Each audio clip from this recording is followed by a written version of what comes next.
everyone, this is Homemaking with Rebecca, and today I want to talk to you a little bit about oats. So that may seem like a strange topic, but I think, we're living in a time where a lot of people are feeling the crunch at the grocery store, and we're all looking for some affordable options to feed our families. And one of the things that I've leaned into pretty heavily over the years, especially when my kids were really little and we were, we had a pretty tight budget, was oats.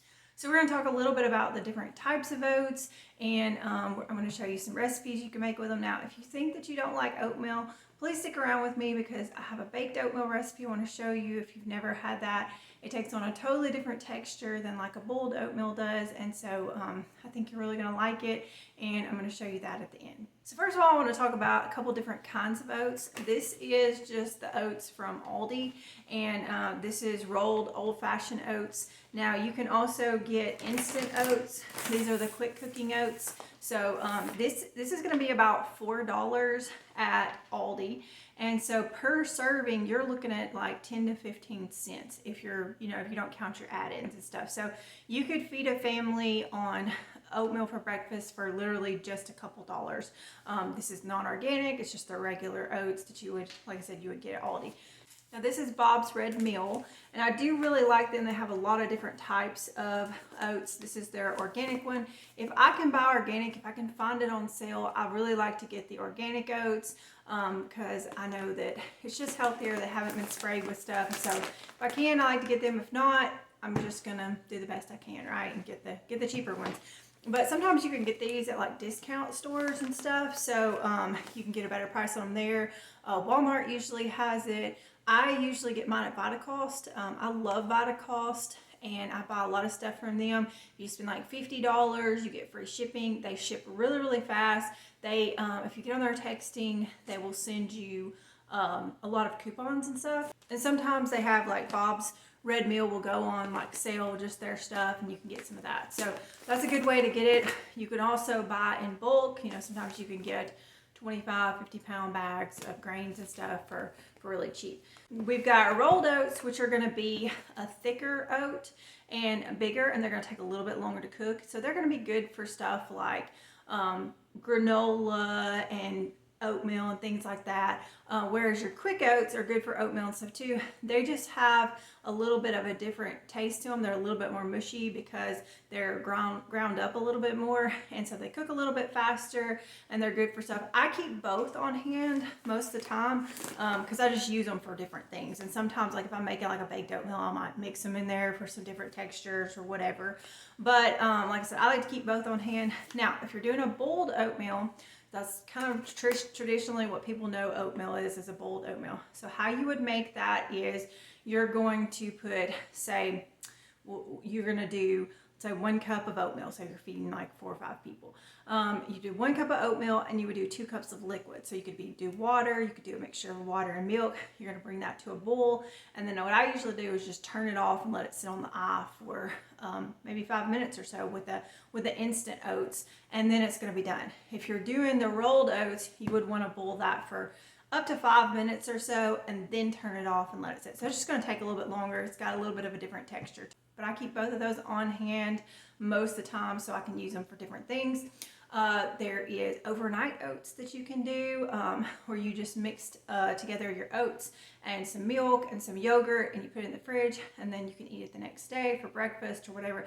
I love to have that as a snack in the afternoon, and you can eat it. I usually eat it cold because the milk and stuff soaks all into those oats, and it's really good. There's like 1,000 different recipes for that, like on Pinterest, and so there's different flavors. You can make different stuff with that. That's a really good option, especially a grab and go. You can put them in little mason jars and just grab them and take them with you on the go and eat them in the car or whatever. So we got boiled oatmeal, we've got overnight oats, and then I found a long time ago, one of my sons does not like boiled oatmeal at all, and so I made that for them years and years when they were little, and I think that ruined him, and he also has some texture issues.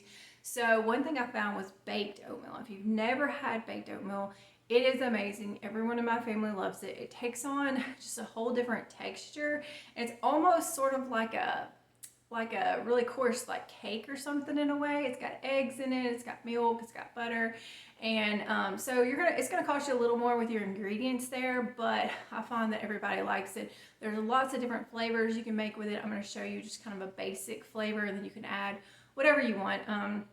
I like to add raisins, blueberries, things like that with it. So then another thing that I really like to do with oats is I like to add it to my meatballs or my meatloaf, and I use it as breadcrumbs in there. And so I don't have to worry about having breadcrumbs on hand. If somebody's gluten-free or not eating that, I don't have to worry about trying to find something that they can eat, because a lot of us, me and my daughter, mostly eat gluten-free, and so I will just add some oats to it.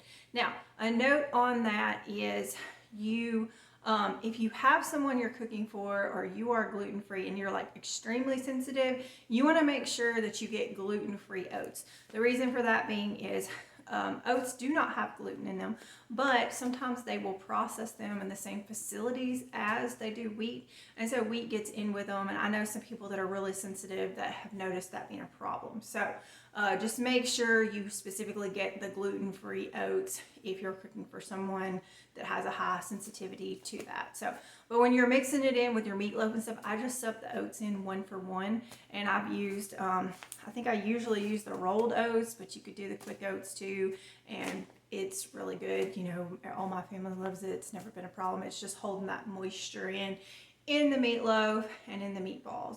All right, so we're gonna get started making our baked oatmeal, and I'm gonna show you how to make a really simple granola too.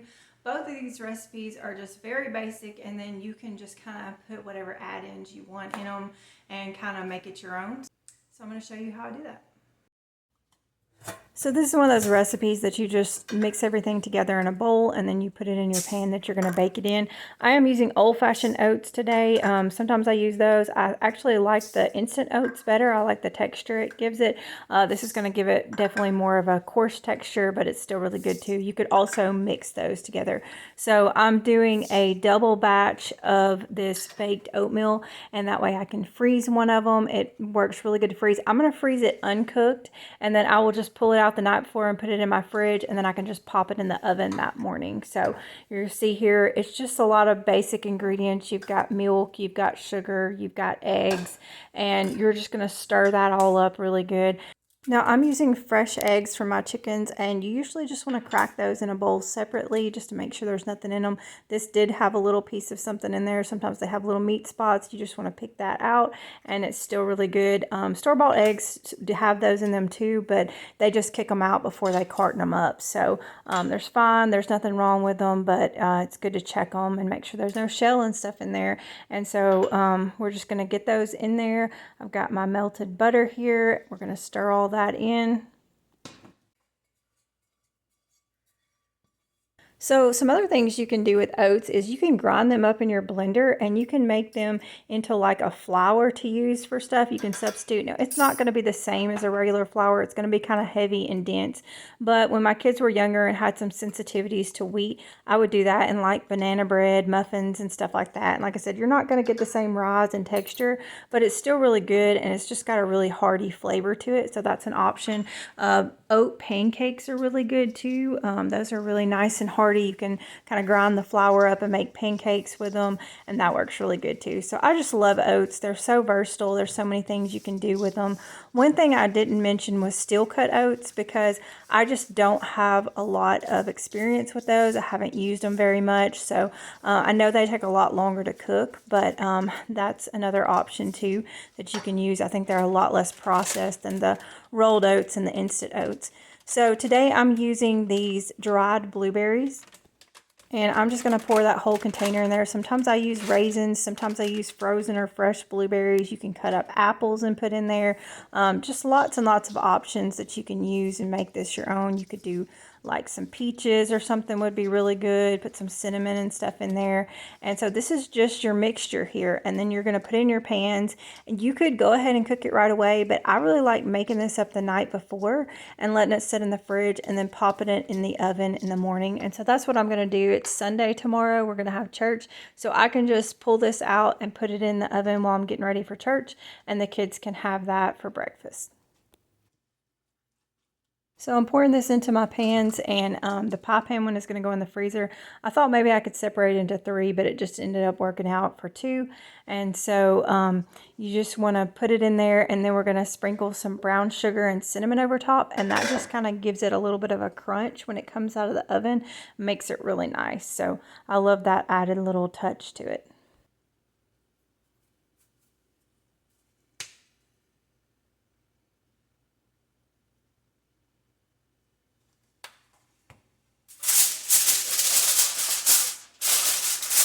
And I'm just going to label this one that's going in the freezer so I'll know how much to cook it for when I get it out. That just helps me not have to go back and look at my recipe, or if the kids are baking it, they'll know how long to put it in the oven for. So after it's done cooking, we like to just scoop it out into a bowl and eat it with a spoon. You can do it like that. You can pour milk over it. It's good warm, it's good cold, it's good room temperature. And you can see here it is. It's been baked up in the oven. It's browned up on top. It's got that brown sugar, nice and crunchy, and it's super delicious and ready to go.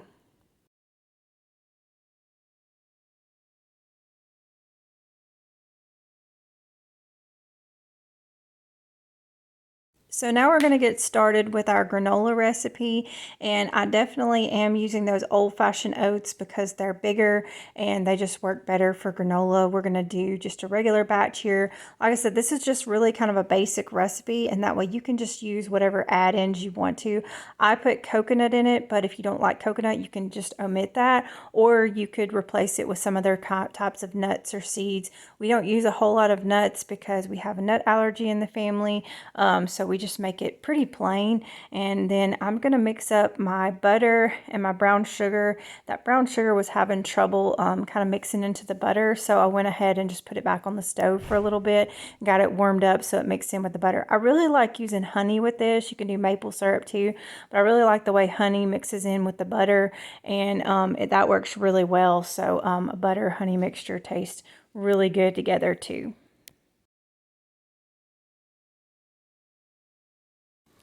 So we're just going to heat that up until it gets nice and dissolves and turns into like a syrup. It won't take very long.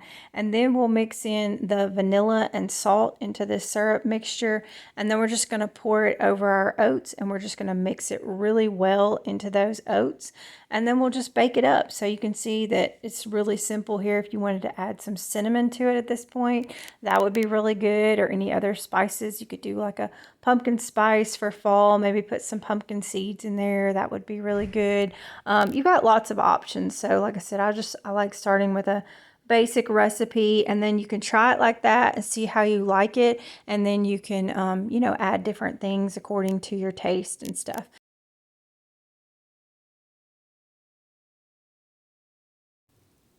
So I'm going to get that really well mixed up. I'm going to go ahead and add in my coconut here as well, and it can get toasted up in the oven while the granola is cooking.